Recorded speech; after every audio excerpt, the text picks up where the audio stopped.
پاک کا خلاصہ ہے، حدیث پاک میں ہے کہ جس نے اچھی طرح وضو کیا اور کلمہ شہادت پڑھا، اس کے لیے جنت کے 8 دروازے کھول دیے جاتے ہیں، جس سے چاہے اندر داخل ہو۔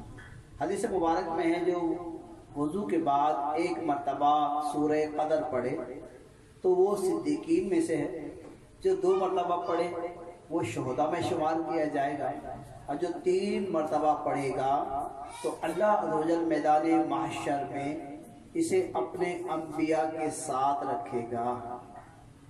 جو وضو کے بعد آسمان کی طرف دیکھ کر سورہ انا انزلناہ پڑھ لیا کریں تو انشاءاللہ عز و جل اس کی نظر کبھی کمزور نہ ہوگی۔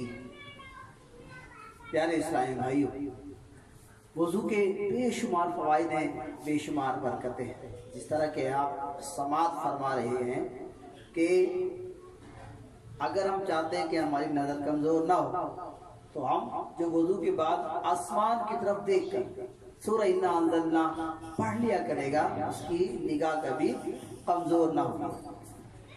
بسم اللہ پڑھنا، اور اگر وضو سے قبل بسم اللہ والحمدللہ کہہ لیا کریں تو جب تک باوضو رہیں گے فرشتے نیکیاں لکھتے رہیں گے۔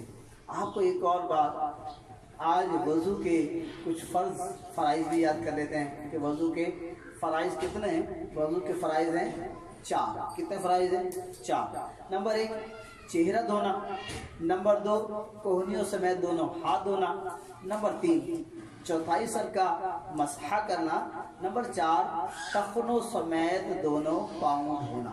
یہ ہیں وضو کے فرائض، اور ہمیں وضو کا ایک شوق پیدا ہو جانا چاہیے، ہمیں وضو کرنا چاہیے، اور وضو کے فرائض ہمیں یاد ہونے چاہیے۔ جب وضو کے فرائض یاد ہوں گے تو انشاءاللہ تعالی ہمارے لیے وضو کرنا بہت آسان ہو جائے گا۔ تو انشاءاللہ میں امید کرتا ہوں کہ ہم ان مجالسوں میں، ان محفلوں میں آتے رہیں گے، اور اسی طرح سیکھنے اور سکھانے کا عمل ہمارا جاری رہے گا انشاءاللہ عز و جل۔